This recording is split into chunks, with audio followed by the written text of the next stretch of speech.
unmasking 6 normal addictions that are quietly controlling you. You think you're in control of your daily habits, don't you? That quick swipe on your phone, the sugary snack, all just normal stuff. But what if that's a complete lie, a lie your own brain is telling you?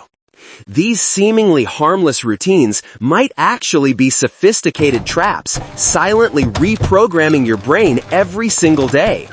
We're not talking about small changes. We're talking about a total override of control. In the next few minutes, we're exposing the biggest secret your own mind might be hiding from you. Thousands of people are stuck in these loops without realizing it. You could be one of them. Don't be the last to see what's really going on. If any of this feels familiar, hit that like button, because you are not alone. We're about to break down 6 of these normal addictions, and trust me, at least one of them will shock you. The only question is, which one is already pulling your strings? Number 6. The casino in your pocket. Addiction to swiping on dating apps. Let's start with number 6. Dating app swiping. Imagine walking into a casino.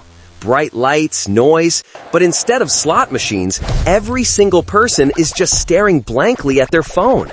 That's what dating apps have become, a casino in your pocket. These platforms aren't just for finding love. They are engineered like slot machines. Every swipe is a gamble. The potential prize? A match. When you open that app, your brain gets a tiny hit of dopamine. The developers know exactly what they're doing. They've designed this system to trigger the same reward pathways that keep gamblers glued to a slot machine. But here's the twist, the part most people miss. The most addictive hit isn't actually getting the match. It's the anticipation. It's the hope you feel in the split second before you see the result of the swipe. That's the real hook. This is why people can spend hours just swiping, not even messaging the matches they get. Alex. He's been on the couch for an hour, thumb moving relentlessly. His inbox has unread messages, but he ignores them. He's not looking for a conversation anymore. He's chasing that next dopamine hit. Some users open their apps over 50 times a day. That isn't a search for love. That's straight-up compulsive behavior. Suddenly, jackpot. A perfect match pops up on Alex's screen. Flashy animation, satisfying sound. But instead of feeling excited, he just feels empty. And before he even realizes it, his thumb is already moving, swiping onto the next profile. The casino always wins. But this digital gamble is nothing compared to the chemical one hiding right in your kitchen. Number 5. Sugar cravings. Your brain treats sugar exactly like a hard drug. That's not an exaggeration, it's a fact. Every time you eat something sugary, your brain releases dopamine. But here's the problem. Sugar triggers more dopamine than most natural rewards, like an apple or a good conversation. Your brain starts treating sugar like it's the most important thing ever. The more you eat, the more your brain demands it. It's like having a tiny sugar demon in your head screaming for more. When you try to cut back, your body can throw a full-on tantrum. This isn't just in your head. You get physical withdrawal symptoms, headaches, crushing fatigue, you get super cranky, and some people even report feeling like they've got the flu. You might feel anxious and shaky. By 10 a.m., you're snapping at coworkers, all because your brain is desperate for its fix. And the food industry knows this. They have teams of scientists engineering their products to hit that bliss point, the exact amount of sugar to make you addicted and keep you coming back. That 10 a.m. craving feels impossible to fight. You give in, you get the donut, and the demon is quiet, for now. But what about an addiction that actually promises relief, only to secretly make the problem worse? That brings us to number 4, the endless lip balm loop. It starts simply. Your lips feel a bit dry, so you apply some lip balm. That cooling tingle feels amazing, like a mini spa treatment. But then, something weird happens. A few hours later, your lips feel even drier than before. This isn't bad luck. It's a trap. Here's the dark twist. Some balms are packed with secret ingredients that actually make your lips more irritated over time. Things like menthol, camphor, and artificial flavors. They feel nice at first, but they're secretly making things worse. It's exactly like scratching a mosquito bite. It feels good for a second, but it just makes the itch worse in the long run. Your brain gets involved. That initial feeling of relief becomes addictive. You start applying balm even when your lips aren't actually dry. It just becomes a nervous habit. Ben.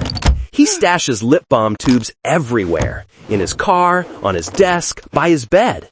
He feels a rising panic if he can't immediately find his fix. The weirdest part?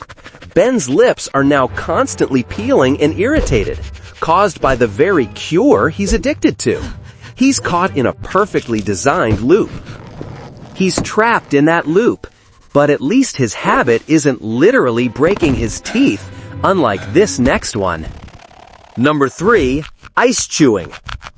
That satisfying, mindless crunch after you finish your drink, that innocent habit actually has a fancy medical name, pagophagia, and it could be a serious warning sign. Your brain gets hooked on the pure sensation. Every time you crunch down, you get a tiny hit of pleasure. The cool temperature and the satisfying crack create a perfect storm of sensory rewards. Crunch, feel good, repeat. This craving can become obsessive. Some people go through multiple trays of ice per day. They'll actively seek out places that serve the good ice, that small, crunchy kind. Some even buy special ice makers just to feed their habit. But all that crunching is wrecking your teeth. Each bite creates tiny, microscopic cracks in your enamel. Over time, those cracks add up. Your teeth become incredibly sensitive to hot and cold, and some people even end up chipping their teeth. And here's the wild part. Even when their dentist begs them to stop, they can't. The brain's reward system is just too powerful. Sometimes, this bizarre craving for ice is actually your body's strange way of signaling that you are low on iron. It's a physical signal disguised as a weird compulsion. That brain reward system is powerful, but is it as powerful as a pure, undiluted rush of your body's own chemicals? This brings us to number 2, the adrenaline altar. When you're standing at the edge of a cliff, heart pounding like a drum, every nerve tingling, that isn't just fear. It's your brain getting high on its own, perfectly legal chemical cocktail. When you do something thrilling, like skydiving or extreme mountain biking, your body releases adrenaline. This chemical floods your system, making your heart race, sharpening your focus, and flooding your brain with feel-good chemicals. It's an incredible, euphoric rush. But this is where the addiction takes hold.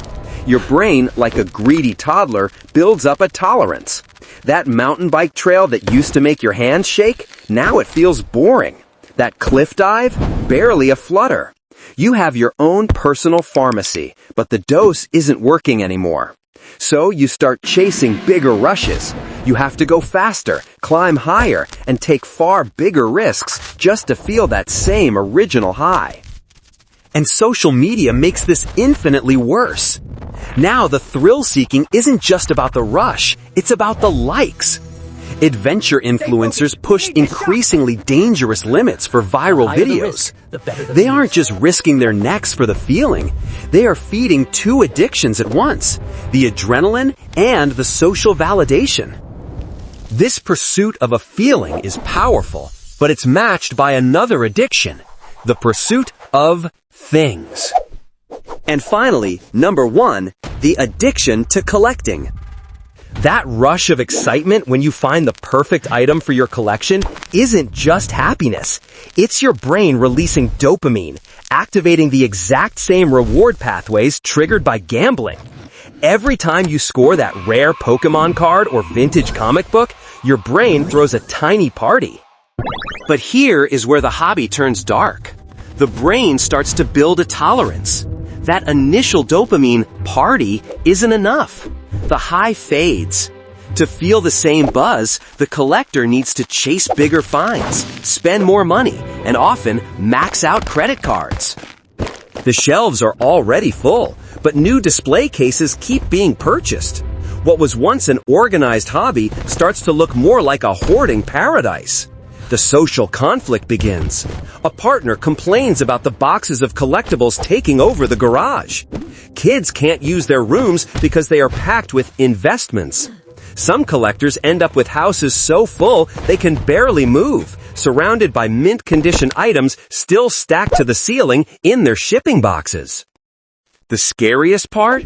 Most people don't realize they're addicted until their bank account is empty or their family stages an intervention.